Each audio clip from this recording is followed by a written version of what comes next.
Recording by Afara Music, Nevada, Nevada. Nawada के mall से तू लादा लाल सड़िया नहीं तकबो न बोला। ए राजा जी हमर बात बुझी ना। नवादा के मॉल से तू लादा लाल सड़िया नहीं तकबो न बोला।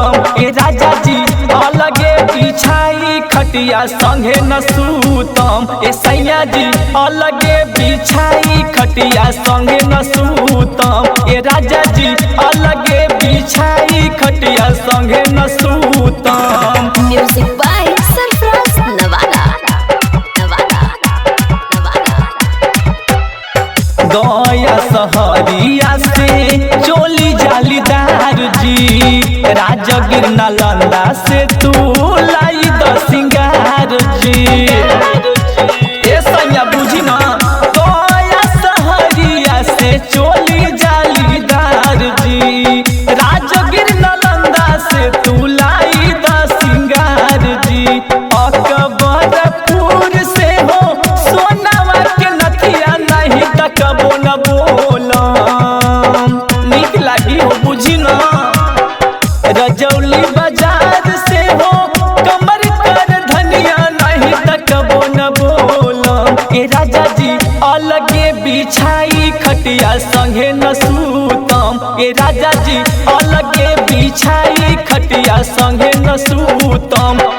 अलगे बिछाई खटिया संगे न सूतम, संगे न सूतम। हिसुआ बजरिया से चांदी के पोयलिया।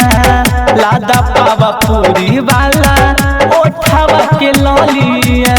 अब बस्तियों बिघा चल जाई ललिया। हिसुआ बजरिया से चांदी के पोयलिया। लादा बस्ती बिघा वाला ओठावा के ललिया।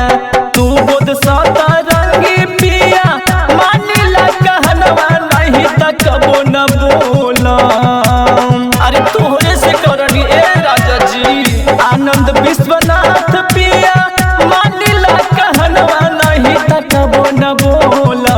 ए राजा जी अलगे बिछाई खटिया संगे न सूतम। ए राजा जी अलगे बिछाई खटिया संगे न सूतम। ए राजा जी अलगे बिछाई खटिया हम न सूतम।